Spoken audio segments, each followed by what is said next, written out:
নবীর সুন্নত রাখা, নবীর সুন্নত দাড়ি রাখা, কিন্তু আমরা দাড়ি রাখি না। এমনও আছে, এমনও যুবক আছে দাড়ি রাখে না, এবং যারা দাড়ি রাখে তাদেরকে দেখতে পারে না। আমি তাদেরকে বলতে চাই, যারা দাড়ি রাখে তাদের চেহারা হয়তো তারা মনে করতেছে খারাপ, কিন্তু আল্লাহ তাআলার কাছে, নবী এবং রাসূলদের কাছে তাদের সবচাইতে তাদের চেহারা মোবারক সৌন্দর্য। সুবহানাল্লাহ।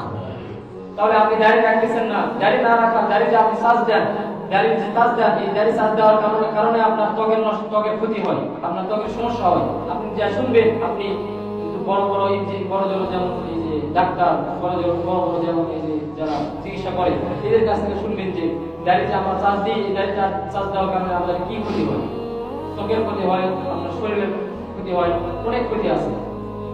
দাড়ি রাখা ভাই, দাড়ি রাখলে আমার এরকম মনে করে আমার দাড়ি তো চাপ দাড়ি মনে হয় ভালো লাগতেছে না, চাপ দাড়ি উঠতেছে কি হয়েছে, চাপ দাড়ি উঠছে তো কি হয়েছে, এটা তো নবীর সুন্নাত। আল্লাহ আপনাকে ভালো সুন্দর লাগবে এই জন্যই আপনাকে